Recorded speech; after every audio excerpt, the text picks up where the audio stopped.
Hello friends, welcome to my channel Yani Pappu's kitchen. இன்றைக்கி நம்ம வீடியோவில் சிக்கன் கிரேவி சூப்பராக எப்படி செய்கிறது அப்படின்னு தான் நம்ம பார்க்க போகிறோம். வாங்க இன்றைக்கி வீடியோக்குள்ளே போகலாம். அதுக்கு முன்னாடி என்னோடய சேனல் நீங்கள் சப்ஸ்கிரைப் பண்ணலன்னா சப்ஸ்கிரைப் பண்ணிக்கோங்க. சிக்கன் கிரேவி செய்கிறதுக்கு தேவையான பொருள் எல்லாம் நான் எடுத்து வச்சுருக்கேன். சோம்பு 1/2 ஸ்பூன் அளவுக்கு, ஒரு பட்டை 3 உடைச்சி வச்சுருக்கேன், கரம் மசாலா, ஒரு பாதி அளவுக்கு நட்சத்திர சோம்பு, கொஞ்சம் அளவுக்கு கல்பாசி, 2 பெரிய வெங்காயம் கட் பண்ணி வச்சுருக்கேன், 2 தக்காளி நார்மல் சைஸில் கட் பண்ணி வச்சுருக்கேன், மல்லி கருவேப்பிலை, ஒரு 3 டேபிள் ஸ்பூன் அளவுக்கு இஞ்சி பூண்டு பேஸ்ட் நசுக்கி வச்சுருக்கேன். பாருங்கள், இடித்த பெப்பர் 2 டேபிள் ஸ்பூன் அளவுக்கு, குழம்பு மிளகாய்த்தூள் 1 டேபிள் ஸ்பூன் அளவுக்கு, தனி மிளகாய்த்தூள் எடுத்து வச்சுருக்கேன். ரொம்ப முக்கியமானது என்ன அப்படின்னு சொன்னால் சிக்கன் இல்லையா. ஸோ சிக்கனை நல்லா க்ளீன் பண்ணி அலசி வாஷ் பண்ணி சூப்பராக தயார் பண்ணி வச்சுருக்கேன். 3 டேபிள் ஸ்பூன் அளவுக்கு நான் எண்ணெய் வச்சுக்கிறேன். கடாய் காஞ்சதும் எண்ணெய் ஊற்றிட்டு நான் சொன்னேன் இல்லையா, நம்ம ரெடி பண்ணி வச்சுருந்தேன் அந்த தாளிப்புக்கு தேவையானதை போட்டுக்கிறேன். இப்போ எல்லா குழம்புக்குமே நம்ம மசாலா எல்லாத்துக்கும் ஒரே மாதிரியே மசாலா போட்டு தாளிக்கக்கூடாது. அப்படி தாளிச்சோன்னா நமக்கு எல்லாத்துக்கும் சேமான ஒரு டேஸ்ட்டு கொடுக்கும், அந்த மாதிரி வாசம் வரும். ஸோ இதுக்கு நாம் என்ன சொன்னோமோ அதை மட்டும் கரெக்டாக நீங்கள் சேர்த்திங்கன்னா சூப்பரான ஒரு கிரேவி உங்களுக்கு கண்டிப்பாக கிடைக்கும் ஃப்ரெண்ட்ஸ். பாருங்கள், இப்போ தாளிப்பு போட்டாச்சு. போட்டதுமே நல்லா வாசம் வர ஆரம்பிச்சிடுச்சு. ஸோ வாசம் வந்ததுக்கப்புறம் நான் வெட்டி வச்சுருக்கேன் வெங்காயத்தை போட்டுக்கிட்டேன். வெங்காயம் நல்லா சூப்பராக அந்த பொன்னிறம்னு சொன்னோம் இல்லையா, ஸோ அந்த நிறம் வர வரைக்கும் நம்மளுக்கு நல்லா வதங்கி வர வரைக்கும் நம்ம வதக்கிக்கிறலாம்.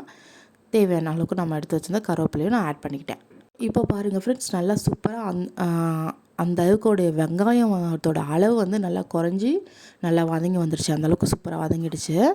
இந்த டைமில் நம்ம இஞ்சி பூண்டு பேஸ்ட் ரெடி பண்ணி வச்சுருந்தோம் இல்லையா, உங்களுக்கு எந்த அளவுக்கு அப்படின்னு தெரியல, ஒரு 10 கிராம் அளவுக்கு அப்படின்னு எடுத்துக்கோங்க. 10 கிராம் அளவுக்கு பூண்டு, 10 கிராம் அளவுக்கு இஞ்சி தேவையான அளவுக்கு போதும். ஒரு 1/2 கிலோ சிக்கனுக்கு நான் சொல்கிறேன்.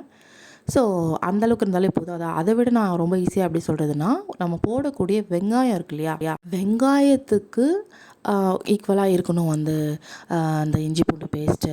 அதை விட நீங்கள் மிஞ்சிடுச்சு அப்படின்னு சொன்னால் நமக்கு அந்த டேஸ்ட்டு கூடிடும். அதாவது இஞ்சி பூண்டு பேஸ்ட்டோட வாசம் மிஞ்சிடும். அப்போ உங்களுக்கு கசப்பு தன்மையும் ஒரு மாதிரி அந்த பூண்டோட ஸ்மெல் வர மாதிரி இருக்கும்.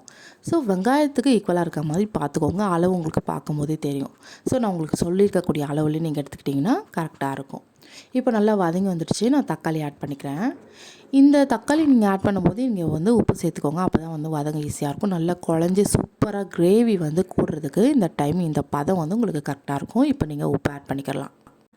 உப்பு ஆட் பண்ணி நல்லா நீங்கள் ஒரு 2 வதக்கி விட்டதுக்கப்புறமா மஞ்சத்தூள் ஒரு 1/2 டேபிள் ஸ்பூன் அளவுக்கும் நான் கரம் மசாலாவும் சேர்த்துட்டேன். இப்போவே சேர்த்ததுக்கப்புறம் பாருங்கள், நம்மளுக்கு கிரேவி சூப்பராக குழஞ்சி நல்லா வந்துருச்சு. நல்லா வதங்கிடும். வாசமும் செம்மையாக இருக்குது. நல்லா வதங்கி வரட்டும். நம்ம அதுக்குள்ளே சிக்கனை தயார் பண்ணி வச்சுருக்கோம் இல்லையா, ஸோ அதை ரெடி பண்ணி வச்சுக்கலாம். இந்த ஸ்டைல் சிக்கன் கிரேவி ரொம்ப ரொம்ப ரொம்ப ஒரு சூப்பரான side dish for idli, dosa அப்படின்னு நான் சொல்வேன்.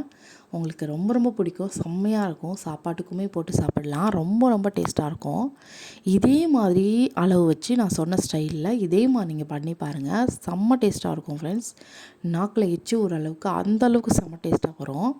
ஸோ இப்போ நான் சிக்கனை ஆட் பண்ணி நல்லா ஒரு 2 பரட்டினீங்கனாலே போதுமானது. ஏன் அப்படின்னா 5 நிமிஷமே போதுமானது சிக்கன் வேகிறதுக்கு. ரொம்ப நாள் நீங்கள் வேக விடணும்னு அவசியம் கிடையாது. ஸோ அதுக்கப்புறம் நான் இடித்து வச்ச பெப்பர் 1 டேபிள் ஸ்பூன் அளவுக்கு, அப்புறம் 1 டேபிள் ஸ்பூன் அளவுக்கு தனி மிளகாய்த்தூள், 2 டேபிள் ஸ்பூன் அளவுக்கு குழம்பு மிளகாய்த்தூள் எடுத்து வச்சுருந்தேன் இல்லையா, ஸோ அது எல்லாத்தையுமே நான் ஆட் பண்ணிக்கிட்டேன்.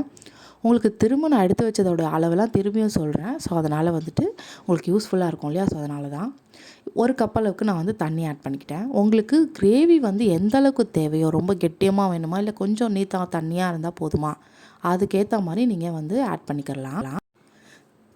இப்போ பாருங்கள் ஃப்ரெண்ட்ஸ், உங்களுக்கு சூப்பராக கிரேவி தயாராகிடுச்சு. செம்ம டேஸ்டான சூப்பரான ஒரு சைட் டிஷ் ஃபார் தோசை, இட்லின்னு கூட சொல்லலாம். சாப்பாட்டுக்குமே போட்டு சாப்பிட்லாம். ரொம்ப ரொம்ப டேஸ்ட்டாக இருக்கும். செம்மையாக இருக்கும். இது உங்களுக்கு கண்டிப்பாக பிடிக்கும் ஃப்ரெண்ட்ஸ். பிடிச்சிருந்தா லைக் பண்ணுங்கள். கண்டிப்பாக செஞ்சு பார்த்துட்டு எப்படி இருக்குது அப்படின்னு சொல்லிட்டு கமெண்ட் பண்ணுங்கள். கண்டிப்பாக ஷேர் பண்ணுங்கள் ஃப்ரெண்ட்ஸ். தேங்க்ஸ் ஃபார் வாட்சிங். நம்ம சேனலை மறக்காமல் சப்ஸ்கிரைப் பண்ணிவிடுங்க.